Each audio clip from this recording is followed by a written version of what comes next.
कहानी की शुरुआत में हमें रेनी नाम का एक राइटर दिखाया जाता है जो गाड़ी में बैठकर एक होटल के पास आ गया था। रेनी तो कुछ दिनों से बहुत ही ज्यादा शक के दायरे में घिरा हुआ था क्योंकि रेनी को ऐसा लग रहा था कि उसकी वाइफ उसे धोखा दे रही है। इसी बात का पता लगाने के लिए रेनी एक होटल में चले जाता है। अब एक कमरे में जाने के बाद रेनी ने अपनी वाइफ को उसके ही दोस्त के साथ देख लिया था और वो दोनों तो आराम से मजे कर रहे थे। रेनी अपनी वाइफ को इस हालत में देखकर बहुत ही ज्यादा शर्मिंदा हो गया था। वो तो अपनी वाइफ को बिना कुछ कहे वहाँ से चला जाता है। इसके बाद रेनी ने अपनी वाइफ से कांटेक्ट करने की कोशिश भी नहीं की थी। अब इस बात को पूरे 1 महीने बीत जाते हैं। रेनी तो आराम से जंगलों के बीच अपने एक अपार्टमेंट में रहने लगा था। वो तो अपने डॉग के साथ आराम से बैठकर आराम करता और बुक्स लिखता। अब थोड़ी देर बाद ही रेनी के घर पर एक आदमी आता है जिसके हाथ में कुछ पेपर्स मौजूद थे। उस आदमी का नाम टॉम था जो रेनी को कहता है कि तुमने मेरी कहानी चुरा कर पब्लिश कर दी है और ये तो बिल्कुल इलीगल बात है। रेनी को तो टॉम की कुछ भी बात समझ में नहीं आती। रेनी साफ साफ कह देता है कि वो अपनी कहानियां ओरिजिनल कंटेंट लेकर बनाता है। इसके बाद रेनी दरवाजा बंद करके वापस घर में चले गया था। टॉम के जाने के बाद जब रेनी वापस बाहर आता है तब उसे टॉम के सारे पेपर्स नीचे रखे हुए पड़े मिले थे।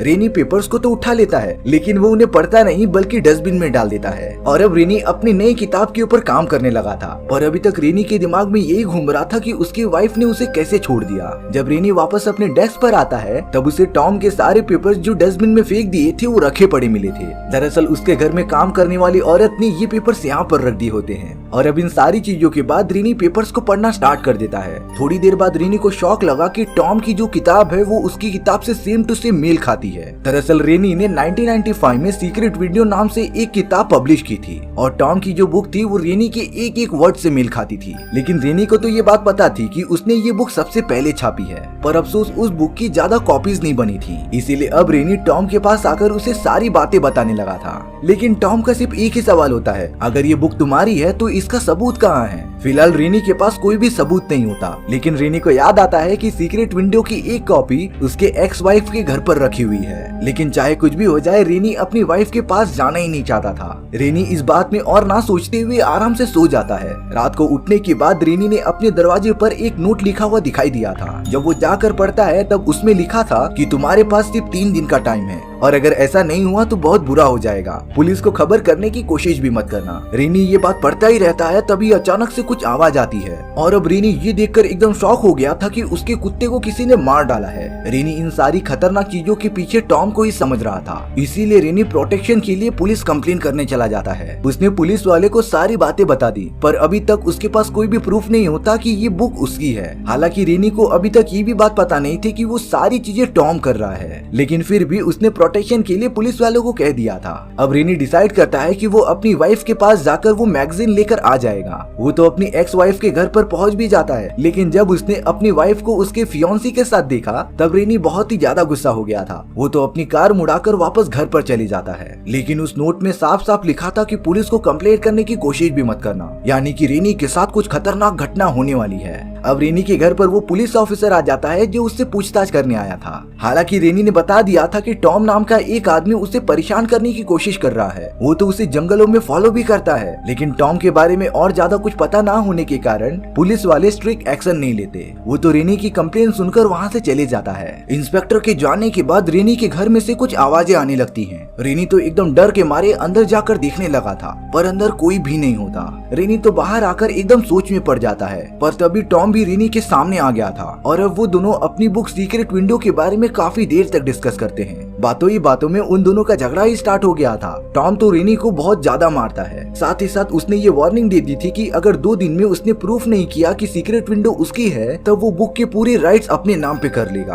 अब सुबह होने के बाद रेनी को उसकी एक्स वाइफ का कॉल आता है जो बता रही थी कि उसके घर को किसी ने आग लगा दी है और अब घर की सारी चीजें पूरी तरीके से जल चुकी हैं। रेनी टेंशन में इसीलिए था क्योंकि उसी घर में उसकी वो मैगजीन थी जिससे कि प्रूफ हो सके कि सीक्रेट विंडो रेनी ने बनाई है। लेकिन अब वो सारे सबूत एकदम जलकर मिट चुके थे। यहाँ रेनी का पूरा शक टॉम के ऊपर जाता है। उसे लग रहा था कि टॉम ने ही ये सारी चीजें सबूत मिटाने के लिए की हैं। लेकिन साथ ही साथ रेनी ये सोचता है कि उसने टॉम को कभी बताया ही नहीं था कि वो मैगजीन उसकी एक्स वाइफ के घर में है। रेनी का डाउट तो और भी ज्यादा बढ़ता जा रहा था। अब अगले दिन रेनी अपने घर में यहाँ वहाँ पर घूमता रहता है, पर तभी उसे अपने कार की चाबी नहीं दिखाई देती। जब वो अपने कार के पास जाता है तब किसी ने कार के दरवाजे को खोल कर रखा था। रेनी को कुछ समझ में नहीं आ रहा था। तभी रेनी कार लेकर कहीं ड्राइव पर चले जाता है। रास्ते में उसने अपने एक्स वाइफ के फियांसी को देख लिया था जो पेट्रोल भरा रहा होता है। रेनी उसके पास जाकर कुछ बातें करने लगा था। रेनी की एक्स वाइफ का फियांसी बता रहा था कि जल्दी वो दोनों शादी करने वाले हैं, इसीलिए अब वो रेनी को डाइवोर्स पेपर देता है जिसपे वो साइन कर दे। लेकिन रेनी इस बात से और भी ज्यादा गुस्सा हो गया था। वो तो पेपर्स पर साइन ही नहीं करता और वहाँ से निकल जाता है। रेनी ने तो अपनी वाइफ के लिए बहुत सारी चीजें की थी, पर उसने रेनी को आखिरकार धोखा ही दे दिया। अब रेनी को उसके घर पर पुलिस वालों का एक कॉल आता है। रेनी उनसे मिलने के लिए जंगल में चला गया था, पर तभी वो देखता है कि एक पुलिस वाले को किसी ने मार दिया है और ये और कोई नहीं बल्कि टॉम था। टॉम रेनी से कहता है कि अगर कोई भी हमारे बीच में आने की कोशिश करेगा तब वो उसे हमेशा के लिए खत्म कर देगा। और अब टॉम रेनी से वो मैगजीन दिखाने के लिए कहता है जिससे कि ये बात प्रूफ हो जाए कि सीक्रेट विंडो बुक रेनी की है। अभी भी एक दिन बाकी थे रेनी को ये बात प्रूफ करने के लिए, इसीलिए रेनी डायरेक्टली एक पब्लिकेशन हाउस में आकर अपनी पुरानी बुक की एक कॉपी ईमेल कराने के लिए कहता है, जिसे प्रिंट होने के लिए कुछ घंटों का टाइम लगेगा। इसीलिए रेनी अपने घर पर आ जाता है। अब यहाँ रेनी को उसकी एक्स वाइफ का कॉल आ गया था जो उससे कह रही थी कि वो डाइवोर्स पेपर पर जल्दी साइन कर दे, क्योंकि वो और उसका फियांसे जल्दी शादी करने वाले थे। लेकिन रेनी अपनी एक्स वाइफ को मना कर देता है। इसीलिए अब रेनी की एक्स वाइफ एकदम गुस्सा होकर उसके घर की तरफ जाने के लिए निकल गई थी। उसे कैसे भी डाइवोर्स पेपर पर सिग्नेचर चाहिए थे ताकि वो अपने फियांसी से शादी कर सके। अब यहाँ रेनी पब्लिकेशन हाउस से मैगजीन लेने के लिए चला गया था, लेकिन जब उसने बुक को चेक किया तब बीच के पेजेस को किसी ने फाड़ दिया होता है और उस पार्सल को भी किसी ने खोल कर देखा था। रेनी को कुछ समझ में नहीं आता कि आखिरकार ये सब कर कौन रहा है। टॉम को तो ये सारी बातें कभी पता ही नहीं थी, तब वो ये बुक आकर क्यों फाड़ेगा। अब तो रेनी का दिमाग एकदम से फटा जा रहा था। अब घर पर आने के बाद रेनी को वहाँ पर एक हैट मिलती है। ये वही हैट थी जो टॉम अपने सर पर लगाता था। रेनी उस हैट को सामने रखकर कुछ सोचने लगता है और अब अगले ही मोमेंट में रेनी ने वो हैट अपने ऊपर पहन ली थी, जिसे पहनने के बाद रेनी काफी अजीब तरीके का दिखता है और अब वो तो मिरर के अंदर एक अजीब तरीके की एक्टिंग करने लगा था। दरअसल टॉम जो रेनी के पास आया था वो तो कभी एग्जिस्ट ही नहीं करता था। ये सारी चीजें रेनी की इमेजिनेशन होती है। उसने ही टॉम जैसे एक दूसरे कैरेक्टर को बना लिया था अपनी इमेजिनेशन में। जितने भी मर्डर्स या फिर हादसे हुए थे वो और किसी ने नहीं बल्कि रेनी ने किए होते हैं। रेनी को मल्टीपल पर्सनैलिटी डिसऑर्डर होता है, जिसकी वजह से वो अपने अंदर एक दूसरे इंसान को जन्म दे देता है जो उससे बुरे काम कराता था, और वहीं पर एक पर्सनैलिटी जो एकदम सिंपल होती थी।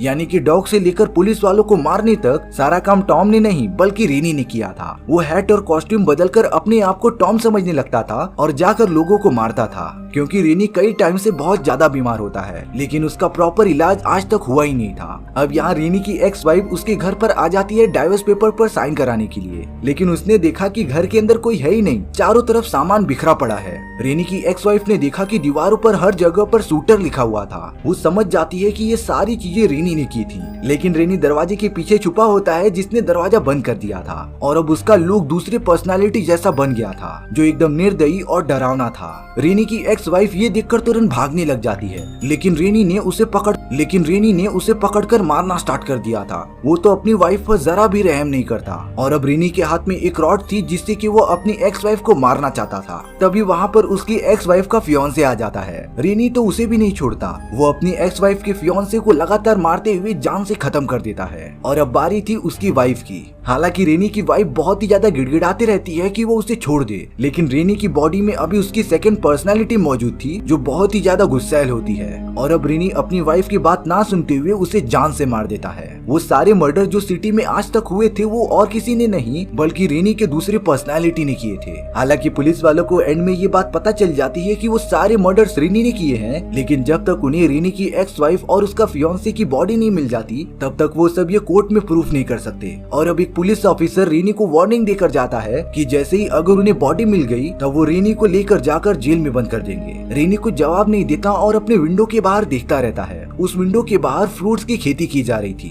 कि रेनी ने उसकी वाइफ और उसके फियांसे को मारकर उसी जमीन में गाड़ दिया था जहां तक पुलिस कभी पहुंच ही नहीं सकती थी। इस तरीके से पुलिस वाले रेनी को कभी दोषी साबित ही नहीं कर पाएंगे। और अब हमारी ये कहानी यहीं पर खत्म हो जाती है। सो व्यूअर्स, आपको ये स्टोरी कैसी लगी कमेंट सेक्शन में बताना भूलना मत। और अगर आपको मेरा एक्सप्लेनेशन 1% भी अच्छा लगा होगा ना तो वीडियो को लाइक एंड चैनल को सब्सक्राइब जरूर कर देना, क्योंकि सच में इससे मुझे बहुत ज्यादा मोटिवेशन मिलेगा आपके लिए इसी तरीके की मजेदार स्टोरीज ढूंढ कर लाने के लिए। तो मिलते हैं नेक्स्ट वीडियो में। सी या।